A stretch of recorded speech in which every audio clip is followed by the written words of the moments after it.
Buenos días, hermanos. Amén. ¿Contentos? Amén. A ver, dice amén. Amén. Claro que sí, estamos contentos de poder asistir al servicio para alabar al Señor, para aprender más de Él. Pero hoy día con un motivo muy especial. Celebramos la resurrección, recordando la resurrección ¿de quién? ¿De quién? De Jesús. Bien, vamos a empezar. Saludamos también a las personas que nos ven por este medio.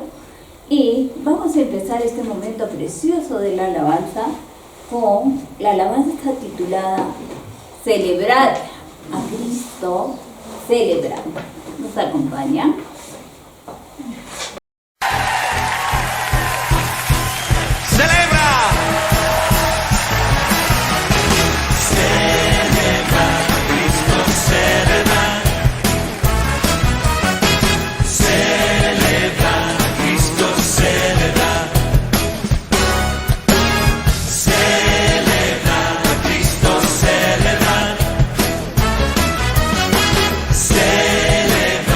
Cristo.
Muy buenos días, hermanos. Amén. La Iglesia Bautista Emanuel Chupaca los saluda en el nombre de nuestro Señor Jesucristo. También saludamos a nuestros amigos, hermanos que nos ven a través de nuestros canales en Facebook y en YouTube. La prédica de esta mañana titula La resurrección de Cristo. La resurrección de Cristo, de nuestro Señor Jesús, es el hecho más importante de toda la historia de la salvación. Es por eso el hecho central de esta historia. Porque el acontecimiento de la resurrección es un evento decisivo en la existencia de Jesús y también en la vida y en la fe de nosotros los creyentes, de nosotros los cristianos. Es tan decisivo que sin la resurrección, ni la existencia de Jesús, ni tampoco nuestra fe como cristianos tendrían sentido en su más elemental consistencia. La doctrina de la resurrección física de Jesús ha sido conocida por la Iglesia como una doctrina fundamental y central de la fe cristiana. Es por lo tanto una doctrina esencial dentro de todo creyente. Pablo nos dice que el evangelio que él predicó a los hermanos en la iglesia de Corinto se basó precisamente en la muerte y en la resurrección de nuestro Señor Jesucristo. Y él incluso le dijo a los corintios que si ellos retenían ese evangelio, si creían verdaderamente en el evangelio de la resurrección de Cristo, serían salvos. Y esto lo vemos en la Biblia en el Nuevo Testamento. Por favor, hermanos, vayamos a nuestras Biblias a Primera de Corintios, capítulo 15, versículos del 1 al 8. La palabra de nuestro Señor nos dice en Primera de Corintios 15, del 1 al 8. Además os declaro, hermanos, el evangelio que os he predicado, el cual también recibisteis, en el cual también perseveráis, por el cual, asimismo, si retenéis la palabra que os he predicado, sois salvos. No creísteis en vano. Porque, primeramente, os he enseñado lo que asimismo recibí, que Cristo murió por nuestros pecados, conforme a las Escrituras, y que fue sepultado, y que resucitó al tercer día, conforme a las Escrituras, y que apareció a Cefas, y después a los 12. Después apareció a más de 500 hermanos a la vez, de los cuales muchos viven aún y otros ya duermen. Después apareció a Jacobo, después a todos los apóstoles, y al último de todos, como a un abortivo, me apareció a mí. Esto escribió el apóstol Pablo a los hermanos en la iglesia de Corinto. Y explicaba aquí la doctrina de la resurrección. Ahora, si nosotros imaginamos cuál habría sido el sentimiento que habrían experimentado los discípulos de Jesús en aquel momento de la muerte de nuestro Señor Jesucristo, comprenderíamos que de repente un sentimiento devastador de derrota y de desesperación estaría dentro del corazón de estos discípulos, mientras que el Señor Jesús sufría allí en la cruz y agonizaba en ella.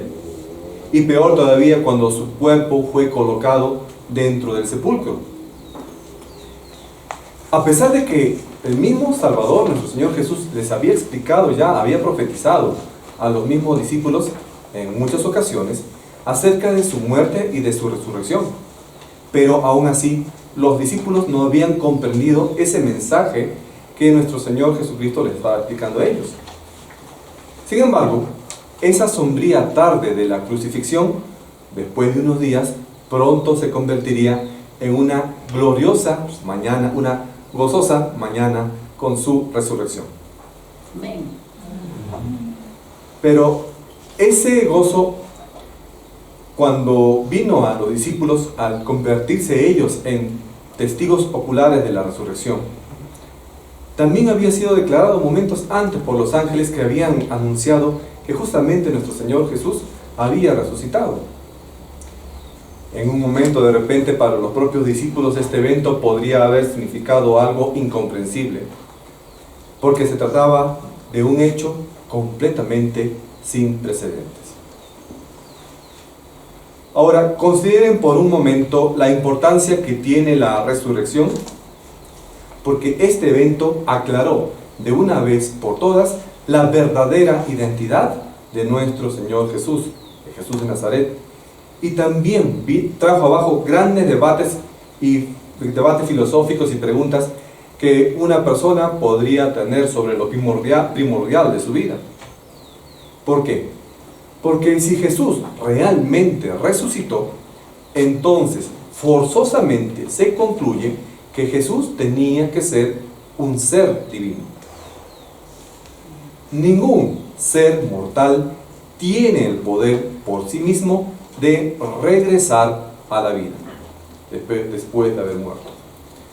Debido entonces a que Jesús resucitó, Él no puede haber sido un simple carpintero, un simple maestro, un rabí o un profeta. Debido a que Él resucitó, Jesús tiene que ser Dios, el unigénito del Padre.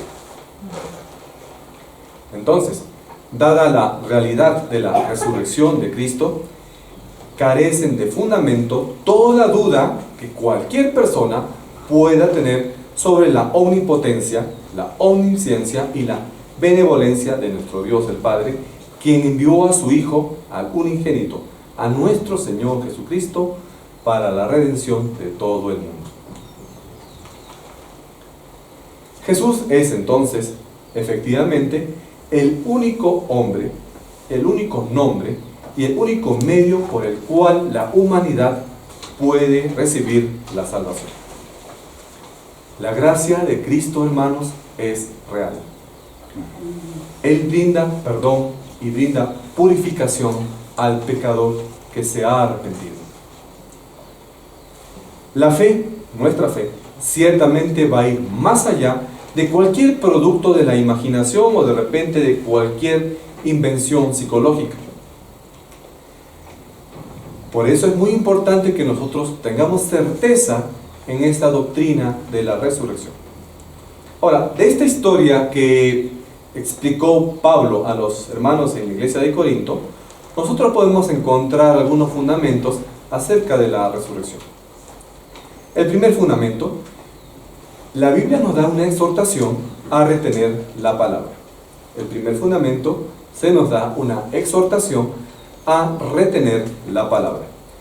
Volvamos a revisar los dos primeros versículos de 1 Corintios 15. Entonces ahora, ahí como lo tienen ya en la Biblia abierta, 1 Corintios 15, 1 y 2.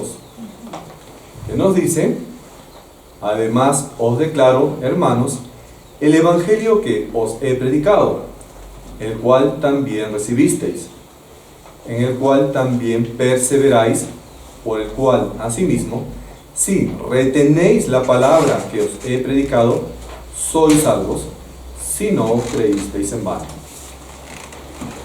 Lo que hace aquí el apóstol Pablo es conectar la verdad de la enseñanza con ¿qué? Con la salvación.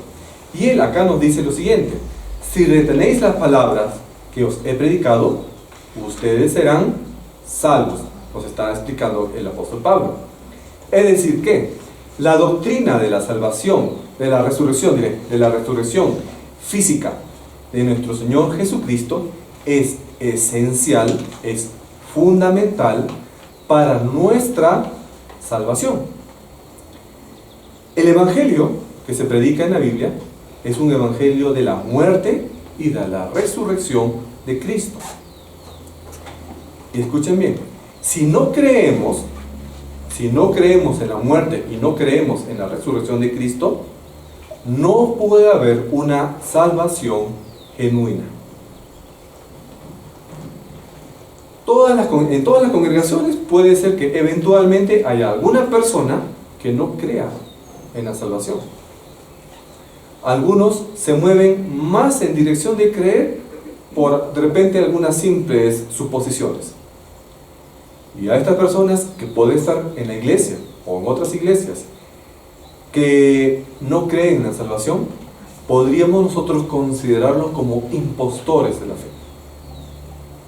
De repente no pueden ser removidos de una iglesia, una congregación local, pero ellos ya van a estar sujetos a la mano de Dios. Las buenas nuevas acerca de Jesucristo, en especial la doctrina de la salvación, nos salvan. Si la creemos nosotros con firmeza y seguimos todas estas enseñanzas que tenemos acá en la Biblia con mucha fidelidad.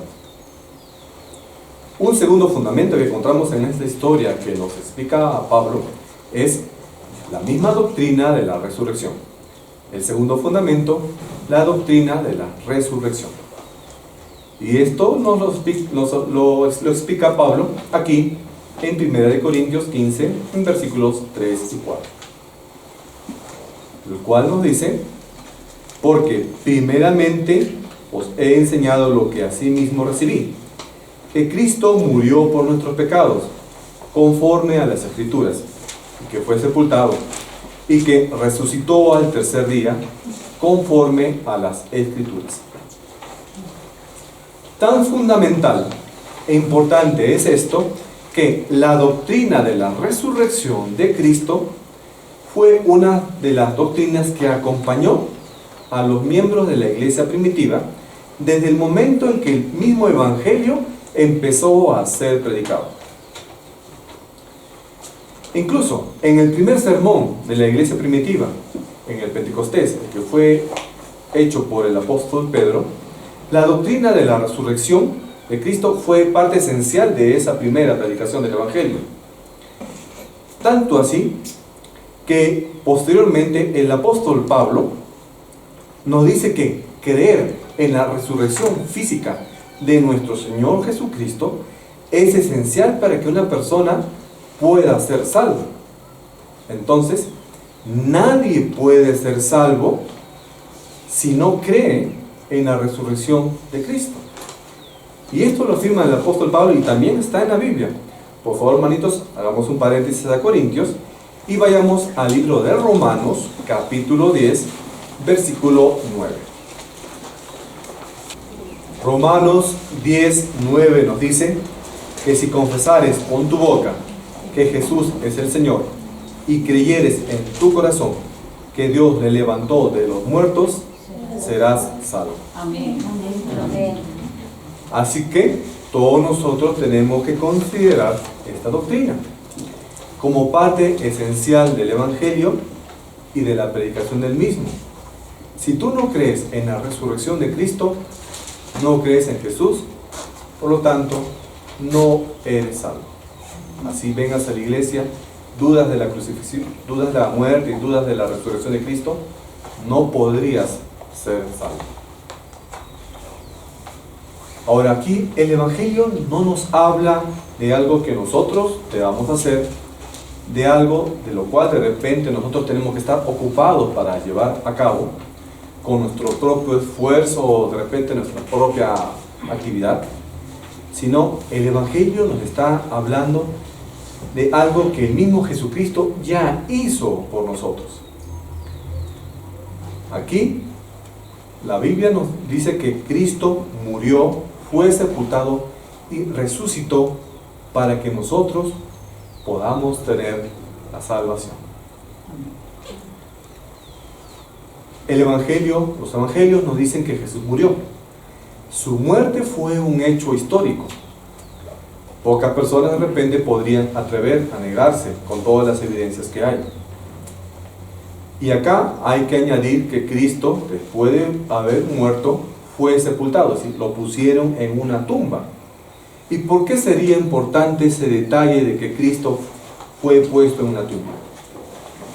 Porque esto fue la evidencia de que efectivamente Él murió. No desapareció, no se escapó, no se fugó. Nicodemo y José de Arimatea lo vieron a Él crucificado. Ellos lo bajaron de la cruz y lo metieron al sepulcro. Efectivamente, Él estaba muerto. Ahora bien, Jesús resucitó al tercer día de acuerdo a las Escrituras, de acuerdo a la palabra de Dios. La resurrección, por lo tanto, es parte del Evangelio. Cuando Jesús resucitó, esa tumba quedó vacía. Entonces, el Evangelio consiste en 3 hechos fundamentales. Cristo murió, Cristo fue sepultado y Cristo resucitó. Un tercer fundamento que encontramos en esta carta de Pablo a los Corintios es que hubo testigos de la resurrección. Tercer fundamento, hubo testigos de la resurrección. Y esto lo encontramos, volvamos nuevamente a 1 Corintios 15, en los versículos del 5 al 7. Y nos dice: y que apareció a Cefas, y después a los 12. Después apareció a más de 500 hermanos a la vez, de los cuales muchos viven aún y otros ya duermen. Después apareció a Jacobo, después a todos los apóstoles. Ahora, ¿cuántos testigos necesitan ustedes para decir que algo es cierto? Por ejemplo, cuando queremos demostrar un crimen, ¿cuántos testigos oculares tienen que decir: sí, yo he visto a esa persona que estaba robando, entrando a esa tienda? Por lo menos 2, digamos, ¿no? La Biblia que en el versículo que acabamos de leer, nos menciona cuántos testigos oculares hay de la resurrección de Cristo. En una parte dice 500. No eran 2, no eran 3, no eran solamente sus discípulos, eran 500 testigos oculares que vieron a Cristo vivo después de que estaba muerto. Entonces, ¿cómo sabemos que Jesús realmente resucitó? Justamente por estos testigos. Y ahora, también hay una gran diferencia entre la resurrección de Cristo y la resurrección de otras personas en la Biblia, porque ustedes recuerden que hay muchos ejemplos de resurrección, como la de Lázaro, que también muchas personas vieron a Lázaro muerto y permaneció Lázaro algún tiempo con ellos, pero después de su muerte, después de su resurrección, ¿Lázaro volvió a morir o no? Sí, pero Jesús sigue vivo hasta el momento. Ahora, Pablo responde aquí un hecho muy importante. Justamente menciona aquí y hace la enumeración de muchos testigos visuales acerca de la resurrección de Cristo. Ahora, ¿quiénes pueden ser los testigos en un evento? Solamente aquellos que son capaces de poder dar evidencia, de decir que sí, efectivamente, yo he visto tal o tal hecho. Si alguien le preguntara a Pablo y le preguntara: ¿cómo sabes tú que Jesús resucitó? Alguien le pudo haber preguntado esto a Pablo.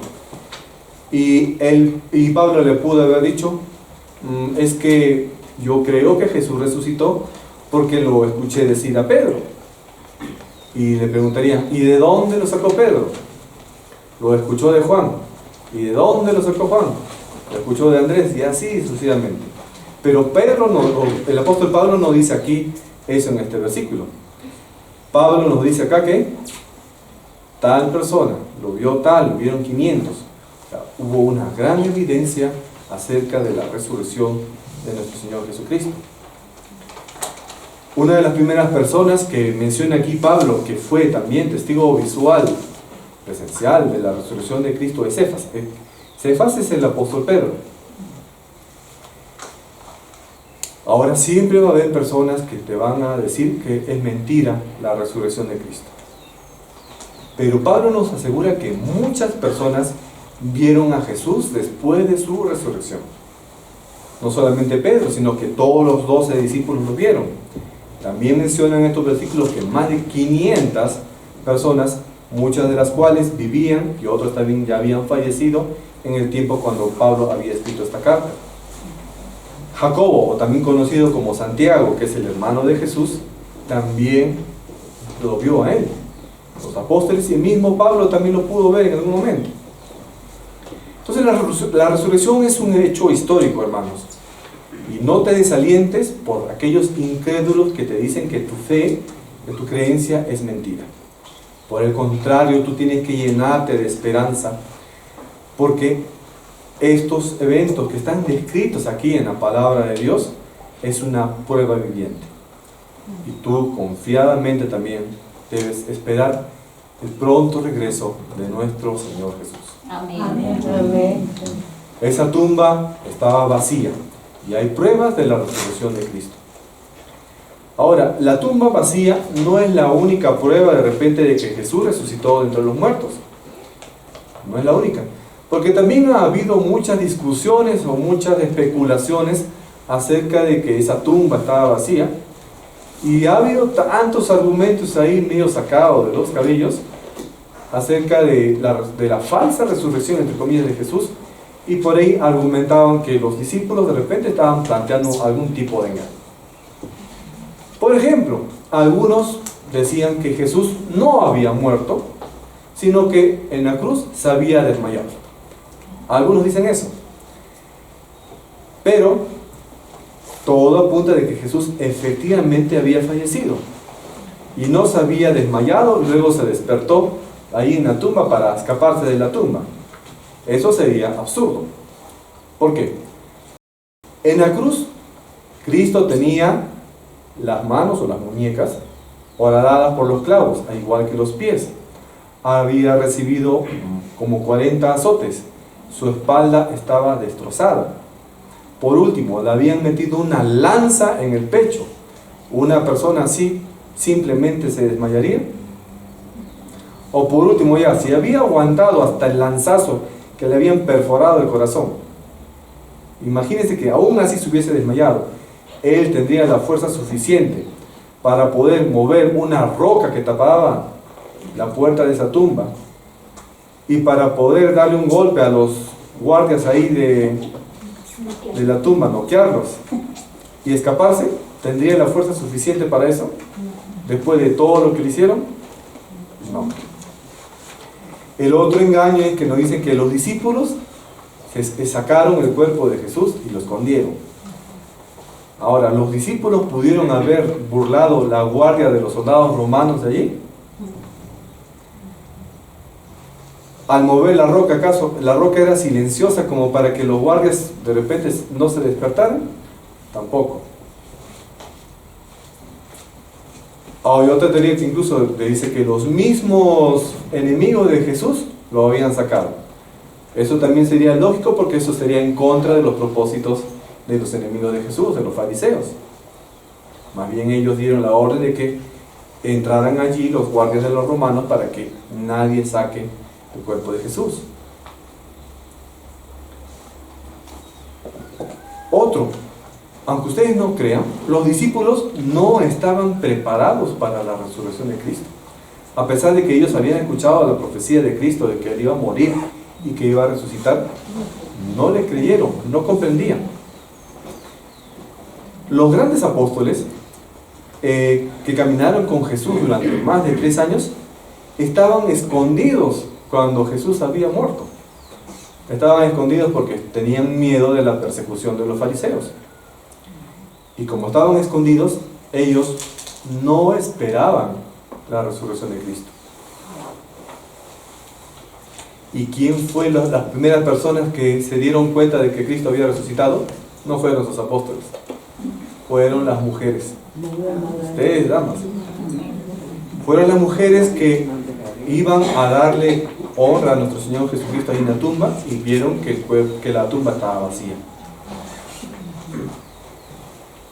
Ahora, si nos damos cuenta, si de repente podemos analizar un poco más, los discípulos no eran unas personas que les faltaran la fe. No eran personas que de repente no habían creído en cosas milagrosas porque ellos mismos habían presenciado los milagros que Jesús había hecho. Pero aún así, ellos de repente eran personas que aún no habían completado su fe y necesitaban ciertas evidencias. Y se convencieron cuando Cristo se les presentó delante de ellos. Y un cuarto principio. Pablo mismo experimentó el poder de Cristo resucitado. Cuarto principio. Pablo experimentó el poder de Cristo resucitado. Y esto está ahí también en 1 Corintios 15, versículo 8. Nos dice: y al último de todos, como a un abortivo, me apareció a mí. ¿Qué quiso decir aquí el apóstol Pablo cuando escribió esta palabra abortivo? Significa que su caso fue especial. Los demás apóstoles vieron a Jesús en persona cuando él estaba vivo durante su misión terrenal. Pero Pablo era una generación de los creyentes siguientes que no habían sido testigos de la vida terrenal de Cristo. Ustedes recuerdan cómo se convirtió Pablo, ¿no? Más o menos. Antes de ser Pablo, Pablo se llamaba Saulo de Tarso. Y él perseguía y mataba a los cristianos. Él estaba yendo a la ciudad de Damasco para matar y para perseguir a más cristianos. Y Cristo mismo se le presentó. Se le presentó a Pablo y Pablo se convirtió. ¿Y Pablo se convirtió en qué? En el mayor predicador de toda la Biblia. Predicó la palabra de Dios en casi toda Europa. Escribió más de la mitad de los libros del Nuevo Testamento. Ese fue Pablo. El Señor resucitado fue visto por el apóstol Pablo. Y aquí él menciona que él no tuvo su segundo nacimiento de una forma, entre comillas, normal. Porque él consideraba así que no había, digámoslo así, experimentado la gestación de Cristo durante su ministerio terrenal. Por eso es que él utiliza aquí la palabra abortivo. Sino que él tuvo un encuentro con Cristo después de que él estuvo aquí en la tierra. Ahora, si nosotros imagináramos que estuviéramos allí presentes en aquella misma época, nos resultaría de repente muy difícil poder contradecir a todos esos hombres y mujeres que habían visto y habían hablado con Cristo resucitado. Y también podríamos comprender entonces ese tremendo impacto que había significado para aquellos hombres y mujeres el haber visto a Cristo resucitado y al escuchar sus propias palabras. A partir de aquel momento, a través de todos los años, a través de todos los siglos, hasta nuestro tiempo actual, un número incontable de personas de todos los pueblos, de todas las culturas, por su fe, por haber tenido un encuentro personal con nuestro Señor Jesucristo, han dado incluso su vida por la fe. Un evento que ha movido el corazón de millones de personas durante estos 20 siglos. Muchas millones de personas que han recibido a Cristo como su Señor y Salvador. No podría ser este evento de la resurrección un evento falso. El hecho de que tantas personas hasta el momento actual tengan la fe suficiente en este evento demuestra también su realidad. Ese encuentro, como ya mencioné, ha transformado la forma de vivir de la tierra. Ha sido también el inicio de la religión, del cristianismo y la obra del Espíritu Santo en la vida de cada uno de los creyentes. De un estado de esclavitud, de pecado, de la maldad, nosotros los creyentes podemos pasar a una gloriosa libertad como hijos de Dios. Como dijo el apóstol Pablo también en alguna ocasión, si nosotros estamos unidos a Cristo, somos nuevas personas, nuevas criaturas. Las viejas cosas pasaron y todas estas son hechas nuevas. Por último, para quienes creemos en la resurrección de Cristo, hay una gran promesa. Esa gran promesa es: por la resurrección de Cristo, nosotros seremos resucitados. Por la resurrección de Cristo, nosotros seremos resucitados. Y esto lo vemos un poquito más adelante allí en 1 Corintios 15. Veamos los versículos 20 al 22. La palabra de Dios nos dice en 1 Corintios 15, 20 al 22. Mas ahora Cristo ha resucitado de los muertos. Primicias de los que durmieron es hecho. Porque, por cuanto la muerte entró por un hombre, también por un hombre la resurrección de los muertos. Porque así como en Adán todos mueren, también en Cristo todos serán vivificados. Únicamente por medio de la resurrección de Cristo habrá resurrección para los creyentes. Ya sabemos que este evento de la resurrección de los creyentes va a formar parte del evento del arrebatamiento, en el cual los muertos en Cristo resucitarán primero. Luego las personas, los creyentes que todavía estén en vida, ascenderán al cielo, y tanto los creyentes muertos como los creyentes vivos se reunirán en el cielo con nuestro Señor Jesús. Amén. Ahora, los que no creen en Cristo también van a resucitar. Los impíos también van a resucitar. Pero los impíos, los no creyentes, los que nunca han creído en Cristo, incluyendo los que no crean en la resurrección de Cristo, van a resucitar para vergüenza, van a resucitar para condenación eterna. Pero nosotros, los creyentes, por la resurrección en Cristo, vamos a resucitar para vida eterna y para felicidad. Amén. Amén. A todos los que por fe se unen a Cristo, por la resurrección de Cristo, se les asegura la propia resurrección. Como el pecado entró por un hombre, por Adán, todos nosotros nos hemos hecho mortales, porque hemos heredado esa misma naturaleza pecaminosa. Pero, por medio de la resurrección de Cristo, todos también nos hemos hecho partícipes de la obra del Espíritu Santo dentro de nuestro corazón, de una nueva naturaleza espiritual, y por lo tanto nosotros también tenemos esperanza. Si es que morimos antes del regreso de Cristo, vamos a resucitar y viviremos con nuestro Señor Jesucristo ante su presencia por siempre. Amén. Amén. Gracias por su atención, hermanos. Oremos. Bendito Padre Celestial, gracias, Señor, en esta mañana por tus grandes promesas y por tu amor, Padre Celestial. Gracias por la obra de nuestro Señor Jesucristo aquí en la tierra, cuando Él se encarnó dejando su divinidad del cielo. Vivió, murió, fue sepultado y finalmente resucitó, para que nosotros pudiéramos ser justificados, ser libres de la condenación y ser salvos. Gracias, Padre Celestial, por ese infinito amor para nosotros. Padre Celestial, que esta enseñanza quede en lo más profundo de nosotros, que sepamos valorarla a través también de nuestra obediencia y de tener un camino en nuestra vida de acuerdo a tu voluntad. Señor, guíenos en cada momento.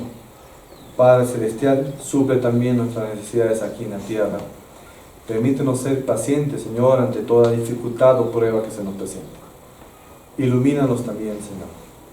Damos gracias y honra por todo, en el nombre de nuestro Señor Jesucristo. Amén. Amén. Amén.